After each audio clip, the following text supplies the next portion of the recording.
My childhood best friend, Liam, was in the hospital after a car accident.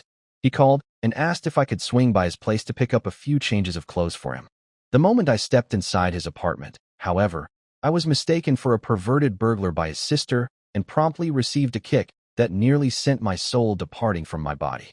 I was fuming, a string of curses already on the tip of my tongue. But when I turned and finally saw her, I swallowed every single one. Firstly, because her face was breathtakingly beautiful. Secondly, because she had clearly just stepped out of the shower and was wearing nothing but a delicate slip dress. Her slender curves were undeniably alluring, perfectly proportioned with all the right assets in all the right places. An air of feminine charm emanated from her, and even the way her damp hair fell seemed to align perfectly with my aesthetic preferences. My face flushed, and though I tried to avert my gaze, my eyes seemed to have a mind of their own, drifting stubbornly towards her chest. Liam's sister, however, was the picture of calm.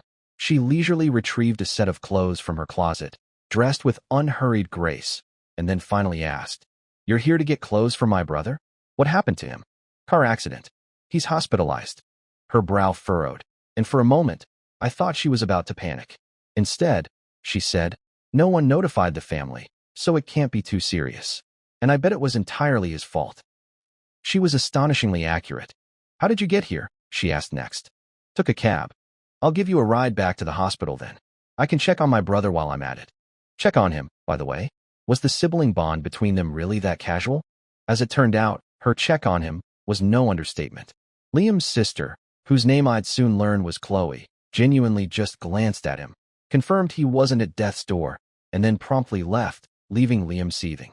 "I'm calling Mom and Dad. I'm telling them Chloe doesn't care about me at all," he fumed. From his tirade, only one thing registered: his sister's name. "Chloe," I asked quickly, "is that Chloe?" Liam, still mid-rant, confirmed it before a slow realization dawned on his face. "Wait a minute. You don't have a thing for my sister, do you?" Given how stunning she was, and the fact I'd just seen her effortlessly handle a massive G-Wagon, how could I not be interested? I'd actually been trying to work up the nerve to flirt with her on the drive to the hospital, but she'd been constantly on calls or replying to messages, leaving me no opening. "She doesn't have a boyfriend, does she?" I pressed. Liam sighed. "No boyfriend. But trust me, Chloe is like a legendary iron tree, the kind that never, ever blossoms. You'd be wasting your breath, Ethan." "How do you know unless I try?" "Maybe I'm the one who can make that iron tree bloom," I retorted, a spark of challenge igniting within me. Liam remained unconvinced and even made a bet with me. If he lost, he'd perform a headstand while washing his hair. Such a ridiculous stake made me a little worried. I might end up groveling for 3 years if this went south. My first attempt to ask Chloe out to dinner failed.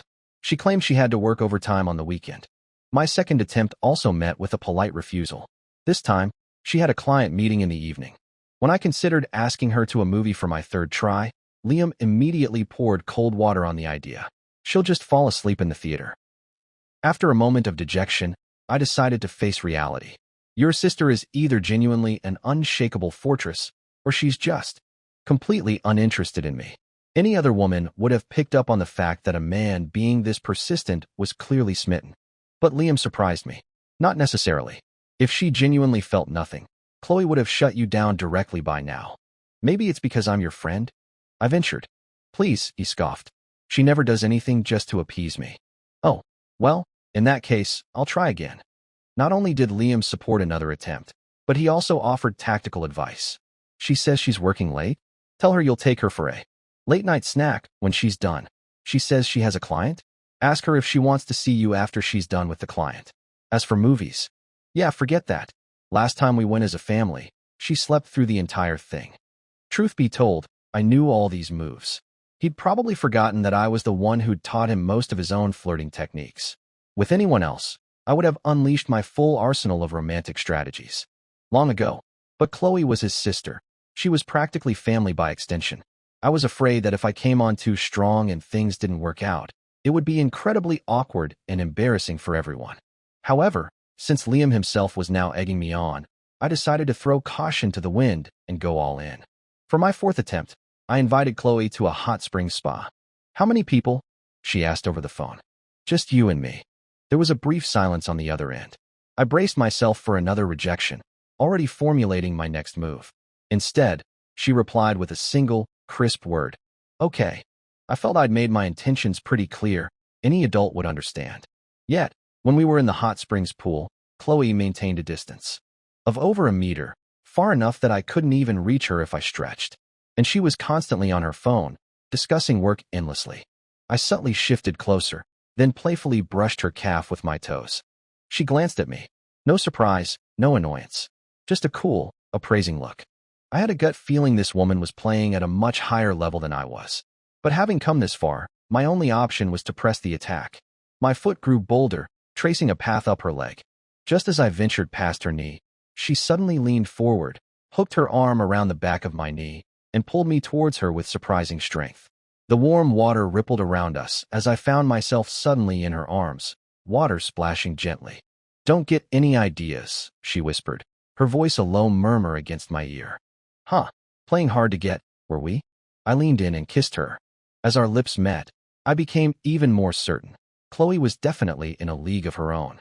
Her kissing technique was exquisite, pulling me deeper, making me crave more. But just as things were heating up, my phone started ringing. I tried to ignore it. Chloe, however, gently pushed me back a fraction, then nodded towards my phone. You have a call. Not answering. She glanced at the caller ID on the screen. It's your mom. I had been mentally cursing whoever had the audacity to interrupt such a perfect moment. My own mother. Reluctantly, I released Chloe, picked up my phone, my voice laced with a pained sigh. Mom, what's wrong? Ethan, you need to come home quickly. Your father's in the hospital. What? What happened? He was trying to catch a thief and fell off the balcony. My mind went blank, a buzzing sound filling my ears as if something had exploded. If Chloe hadn't been so quick-witted, my phone would have slipped from my grasp and into the water. She took my hand, pulling me towards the edge of the pool. Don't panic, she said, her voice a soothing balm. We'll go to the hospital together right now. In the changing room, my hands were trembling so much I could barely distinguish the front of my shirt from the back. I'd had other intentions when booking the spa and had specifically reserved a couple's changing room. Chloe was in the adjoining cubicle. She must have guessed my flustered state because, after she finished changing, she knocked lightly on the partition. Are you okay in there? I was not okay, but I couldn't exactly ask her to come over and help. As if she had read my mind, Chloe came over on her own. She had this incredible ability to remain utterly composed in the most mortifying situations.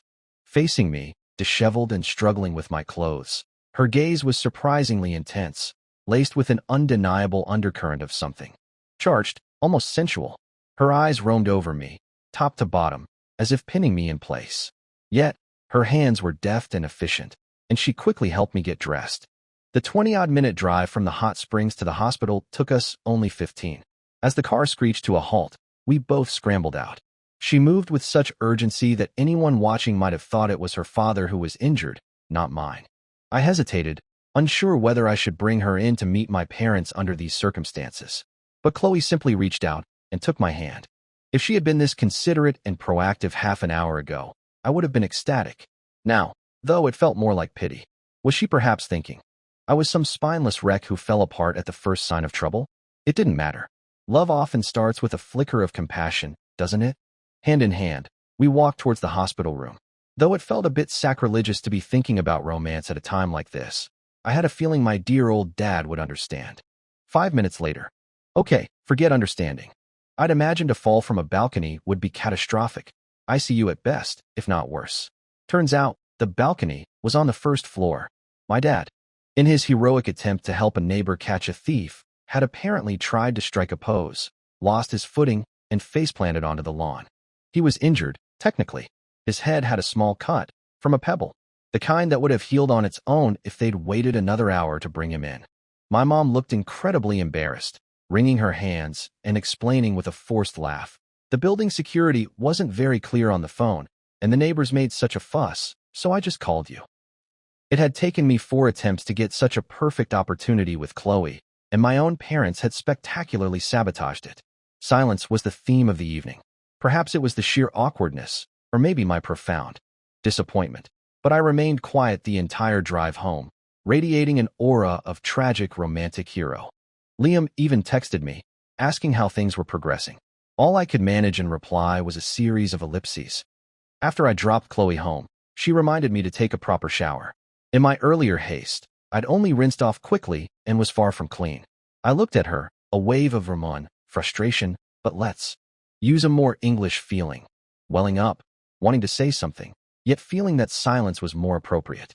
Some atmospheres, once broken, change their flavor if you try to reignite them. 2 days later, Liam was discharged from the hospital and called me to pick him up. "What about your sister?" I asked. "Why isn't she getting you?" "She's on a business trip." "Oh." Liam immediately picked up on my dejected tone. "What's wrong? Did Chloe turn you down?" "Not exactly, but close enough. I'd kissed her that day. If she felt anything for me, she wouldn't have gone completely silent afterward." I had to admit, the iron tree was indeed tougher than my own thick skull. "I can't seem to make a dent with your sister. I give up." "No way. I've been practicing my headstand hair wash these past few days. You can't just give up now." I'd never met anyone so eager to perform such a ridiculous stunt. Liam then added, "Hold on, I'll do some reconnaissance for you." Before I could reply, he hung up. I didn't hold out much hope for a breakthrough. Chloe probably went to the hot springs and kissed me just to humor me after my persistent pursuit, a way to playfully mess with me. However, 2 minutes later, Liam sent me a screenshot of his chat with Chloe. "Liam, what's the deal with you and my friend?" "Chloe, ? Liam, if you don't like him, just say so. Don't string him along." "Chloe, is that the kind of person you think I am?" "Liam, well, you're not exactly a saint." "Chloe, I'm not stringing him along." "Liam, then what is your deal?" Chloe didn't reply after that. Liam insisted her meaning was clear. She was interested in me. I thought. An iron tree's way of showing interest was certainly unique. I decided to give it one more round. If I couldn't win her over this time, I'd respectfully bow out. The day Chloe returned from her business trip, Liam gave me a timely heads up. I immediately messaged Chloe. "You accompanied me to the hospital to see my dad the other day, and I never properly thanked you. Let me treat you to dinner." "Chloe, okay." I was about to send her the restaurant details when another message popped up. "Come to my place for dinner?" I couldn't cook to save my life. "Chloe, business trips are exhausting. I want to go home and sleep for a bit first. You can pick up some groceries from the supermarket. I'll cook when I wake up." I really wanted to remind her that I was treating her as a thank you, and going to her place where she cooked felt highly inappropriate. But the temptation was too great. Even if it was improper, I had to play dumb. Soon, Chloe sent me her home address. It was different from the apartment where I'd gone to get Liam's clothes. I immediately forwarded it to Liam, asking where this was. "Liam, that's Chloe's private apartment. How do you know about it?" How I knew was no longer important. All I wanted was to grab the groceries and race over there. While I was shopping, Chloe sent me the code to her front door, saying she was afraid she'd sleep too soundly to hear the doorbell. What did that imply? Even a blind man could see it. I grabbed a random assortment of items and sped to her place. As she'd predicted, she was fast asleep. The sound of me entering didn't disturb her at all. I set down the groceries and tiptoed into her bedroom. A dim, warm-toned wall lamp cast an intimate glow, creating a very suggestive atmosphere. Chloe lay peacefully on the bed. She was wearing a silk camisole, her smooth, pale arms exposed, along with the gentle rise and fall of her chest. The scene was incredibly tempting, and I swallowed hard, feeling a little pathetic. As much as I wanted to act on my desires, I wouldn't cross any lines without her explicit consent. After a moment's hesitation, I started to back away. Just then, Chloe's eyes snapped open, her sharp gaze pinning me to the spot. I bought the groceries," I said, fumbling for words. She nodded, glanced at the cute penguin alarm clock on her bedside table, and then said, "It's still early. Come lie down with me for a bit." Lie down with her? As she spoke, she sat up, took my hand, and gently pulled me towards the bed. My mind was already racing, so it didn't take much effort on her part for me to tumble down beside her. The soft warmth and sweet scent of her enveloped me, making me feel a little lightheaded. Surrounded by her feminine presence, I couldn't help but wonder, was this an invitation? If she was being this forward, holding back would make me seem less than a man. However, just then, Chloe let out a soft chuckle beside my ear. "What are you laughing at?" I asked, puzzled. "Laughing at how eager you are." "Then why did you pull me onto the bed?" "Give me some time. Let me sleep a little first. I'm truly exhausted." She paused, then deliberately snuggled closer. "You can perform after dinner. Make sure I'm satisfied, okay?" She definitely knew what I was thinking, But what made her think I'd meekly obey after she'd teased me like this again and again? I gently pushed her away a little, sat up, and said, "Sorry, I'm not interested anymore." Chloe blinked, surprised, then sat up with me. I ignored her, got off the bed, and quickly headed for the door. But she caught up, blocking my way at the entrance. I looked her up and down, then asked pointedly, "What else do you want?" "Chloe."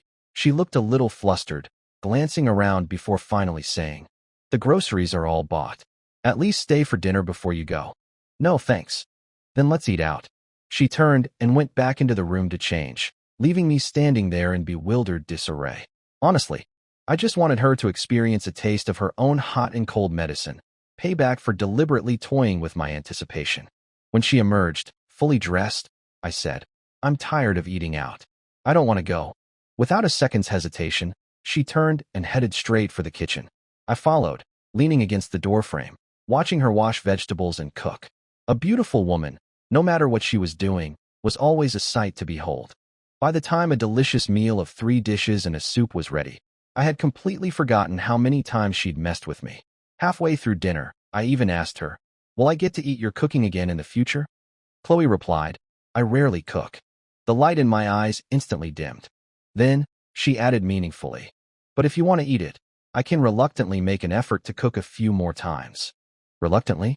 Why did that sound suspiciously like a girlfriend pampering her boyfriend? Surely, I wasn't just imagining things. After dinner, Chloe said she needed to take out the trash and asked if I wanted to go for a walk with her to aid digestion. I figured my mind, full of rather inappropriate thoughts, could certainly use some clearing out. But we had barely started our walk, our hands not even having brushed, when her parents appeared out of nowhere. "Chloe, why are you with Ethan?" Facing Mr. and Mrs. Miller's, let's give them a common surname, puzzled expressions, my mind raced to find an excuse. But after racking my brain, nothing suitable came up. So, I simply turned to Chloe, effectively tossing the hot potato to her. Chloe said, "Your wonderful son was worried I'd die alone, so he introduced me to his best friend, Mr. and Mrs. Miller. They had just missed their daughter and wanted to pop by for a visit. They hadn't expected to find her suddenly attached, with their future son-in-law being a familiar face." Mr. and Mrs. Miller exchanged a look and then made a swift exit. Chloe offered to drive me home, but I declined. "What did you mean by what you said to your parents just now?" I asked. Chloe replied, "Weren't you the one who said you wanted to make this 1,000-year-old iron tree bloom?" I couldn't believe Liam. He'd shown me his chat with Chloe, then told Chloe what I'd said to him, playing the good guy on both sides. I decided to just go for broke. "Yeah, I said it. So what?" "Nothing," Chloe said, her tone light. I was getting seriously frustrated. She knew exactly what was on my mind, but I had no clue what she was thinking. This round was another complete loss for me. Damn it. I was going to tell her goodbye.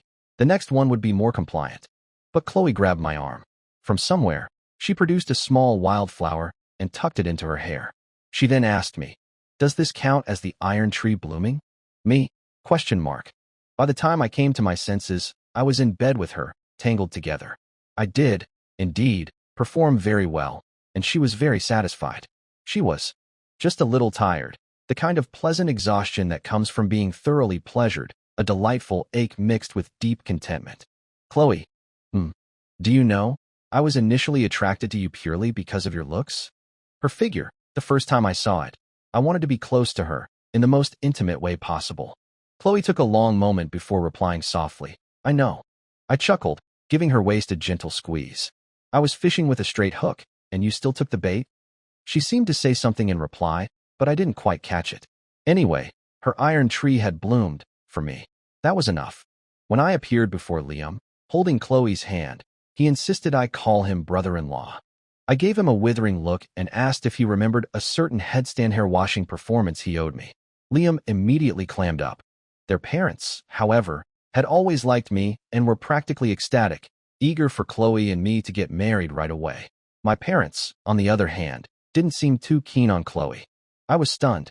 How could they not like such a wealthy, beautiful, and accomplished daughter-in-law? My mom explained, "She's a white, rich, beautiful type. We're afraid you won't be able to handle her, and the chances of things going wrong in the marriage are high." I relayed my parents' words verbatim to Chloe. She looked genuinely troubled. "The company is doing very well, no signs of bankruptcy on the horizon. As for my face, I can't exactly make myself uglier, can I? I almost choked with laughter, pulling her into a fierce kiss. So what do you suggest? Let me meet your parents first. Even if they have reservations about me, they should at least give me a chance to make an impression, don't you think? How about today? I suggested impulsively. Chloe raised an eyebrow. Have you already told your parents? Nope. Act first, report later. We'll just show up.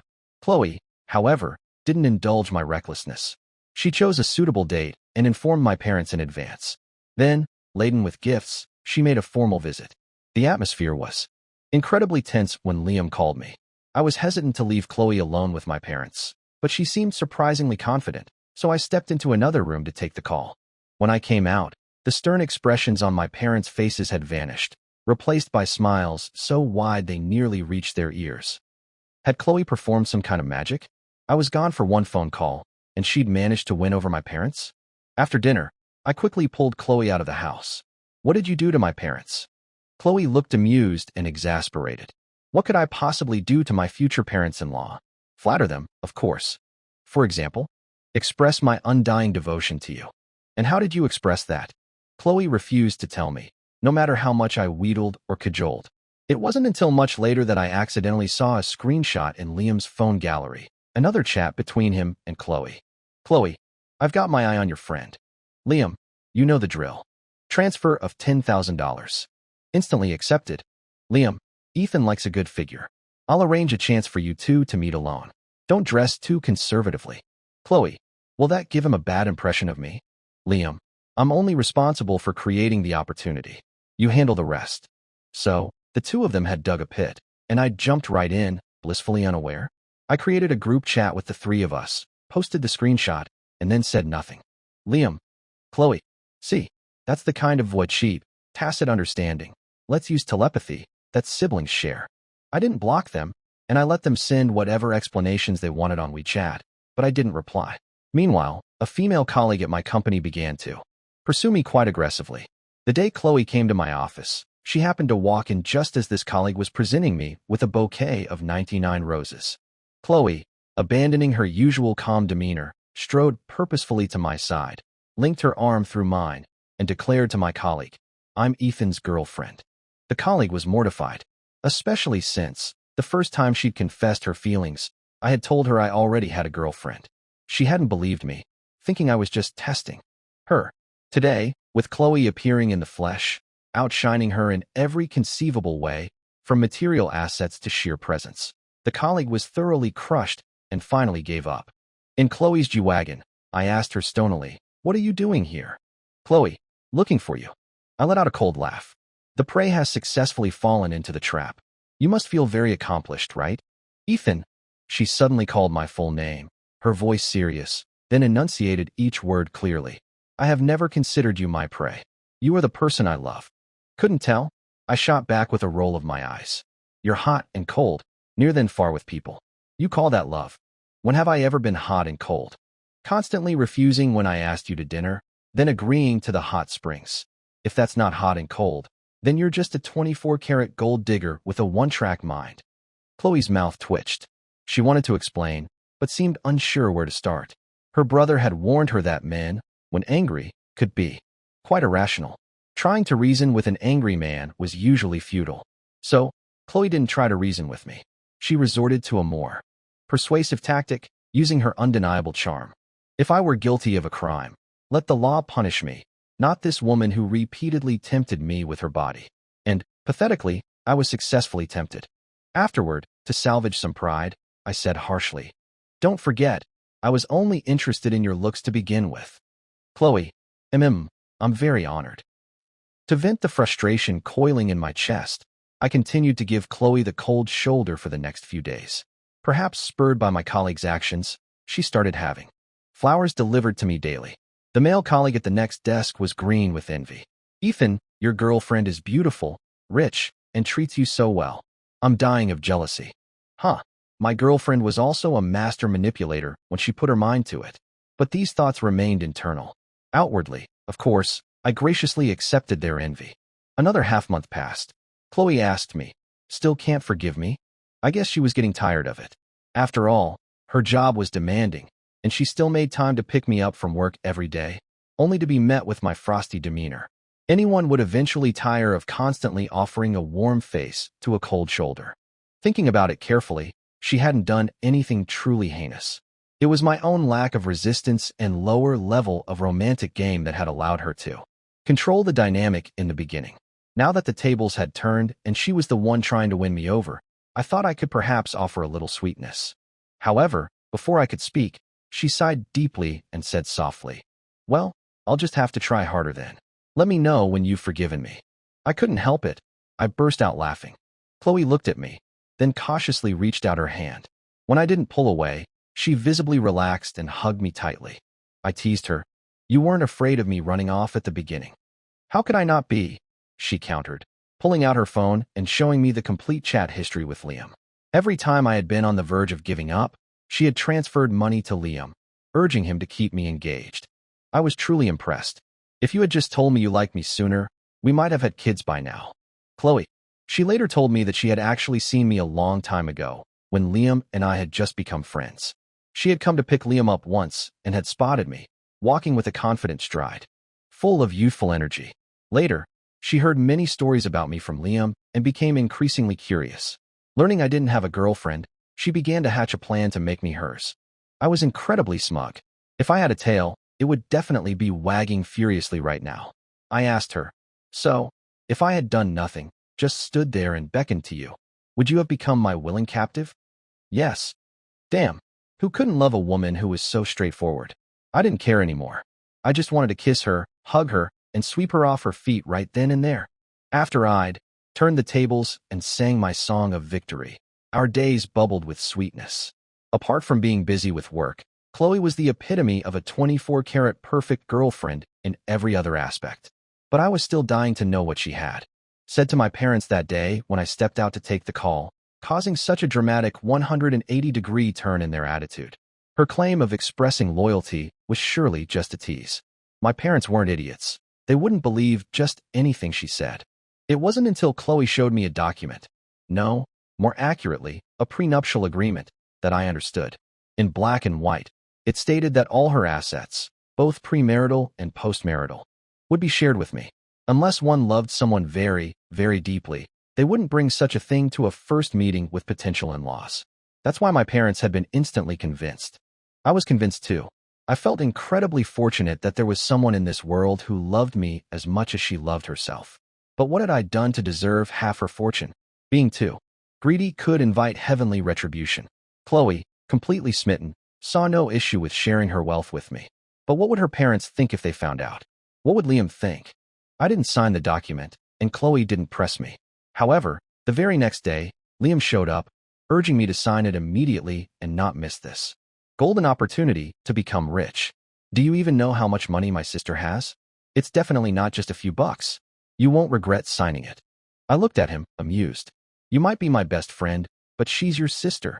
Liam grinned. "If you think it's too much, you can always give me half after you get it." He was, of course, joking. Then Liam told me that Chloe had genuinely been interested in me for a very, very long time. He had tried to introduce us on several occasions and had even subtly sounded me out about her. But at the time, my response had been, "I don't want someone who doesn't have time for me." A relationship needs quality time, lots of affection, and being a bit clingy. Back then, Chloe's company was just starting up, and she was far too busy for romance. Even now, she was still incredibly busy, but she dedicated all her free time to me. Liam sighed dramatically. "You have no idea how hard it was for me to keep this all in, acting in front of you. I swear, Oscar owes me a little golden statuette." Little golden statuettes aside, I asked Liam seriously, "About that headstand hair wash, are you performing it, or is your sister?" Liam cupped his ear. "What did you say?" "The wind's too loud. I can't hear you." "You can run, but your sister can't hide." One evening, Chloe was working late. Bored, I decided to sneak over to her company. Life experience tells us that while you might not need to constantly check up on your partner, a surprise visit can be illuminating. And so it was. I caught Chloe alone with a handsome guy late at night. Worse, the handsome guy apparently didn't know about Chloe and me. He asked, in a rather cloying tone, "Chloe, dear, is this your assistant?" So unprofessional, barging in without knocking. Me, Had he ever seen an assistant show up to work in loungewear? Chloe tried to explain, but I stopped her with a look. Then, playing along with the handsome guy's assumption, I began my role play. Ms. Miller, all the work for today is completed. May I leave now? Chloe. The handsome guy glanced at me, and I immediately took a very subservient step back. Then I won't disturb you two any longer. Chloe closed her eyes and took a deep breath. Just as I turned and took 3 steps towards the door, she called out, Ethan. My back stiffened. I turned around, feigning terror, my eyes darting nervously between her and the handsome guy. In an instant, the entire office was thick with the ambiguous atmosphere of a female boss having an affair with her male assistant. Chloe rubbed her temples, looking exasperated, and beckoned me over. Come here. Ms. Miller. I was really getting into character. Chloe, at her wit's end, stood up, walked over to me, and lightly smacked my arm. Stop messing around. Ms. Miller, I'm not messing around at all. The handsome guy beside us was completely petrified. Chloe turned to him and explained, This is my boyfriend. After a 3-second stunned silence, the guy fled the scene at top speed. I watched the doorway, sighing silently. Was it so hard to find a little late-night entertainment? I turned back with a mournful expression, meeting Chloe's exasperated gaze.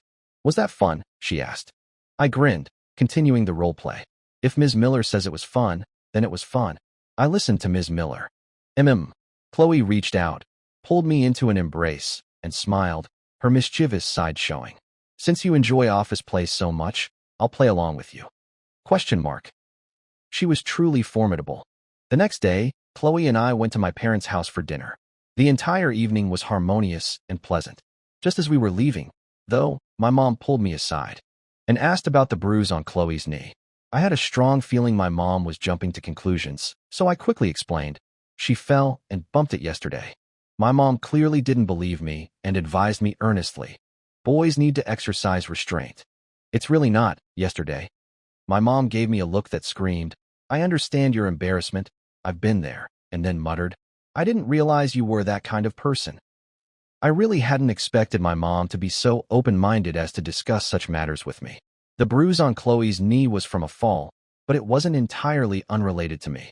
After our office activities, her legs were still a bit wobbly when we got home, and she'd stumbled on the stairs. So, blaming me wasn't entirely wrong. Our sweet days were occasionally punctuated by arguments, but we always made up quickly. Chloe often said there was no point in winning an argument against me. If I wanted to win, she'd let me win. To have such a wife, what more could a man ask for in life? Wait a minute, she wasn't my wife yet. We'd been dating for over a year, and I had never brought up marriage. My parents didn't seem to be in a hurry either. They never pressured us when they saw us. Her parents, however, were getting anxious. They had privately asked her more than once when she planned to get married. So, Chloe came to me. I calmly asked her back, Are you ready to be a mother? Once you're married, the pressure to have kids will start. If you're prepared for that, I'm ready anytime. Planting the seed was easy. She'd be the one bearing the burden afterward. And honestly, I wasn't keen on having children so soon either. You're still young. No need to rush these things. Chloe rolled her eyes at me. You're only 3 years older than me. You say it like you're ancient. I just raised an eyebrow and didn't say much more. Later, Chloe found out that my parents were anxious, but I had been quietly deflecting all their pressure. That's why every time she visited my home, it was always relaxed and cheerful. We had originally planned for at least another year of just the two of us, but fate intervened after only 6 months. About half a month prior, we'd both had a bit too much to drink, and in the heat of passion, we'd forgotten to take precautions. The following days were hectic for both of us, and by the time we remembered, it was too late for emergency measures. I figured the chances of getting pregnant from one slip-up were low, but apparently, I was just that potent. Staring at the pregnancy test stick with its 2 distinct lines, Chloe was stunned. When I noticed she'd been in the bathroom for a while, I knocked worriedly. Chloe. She was right behind the door. As soon as I spoke, she opened it. What's wrong?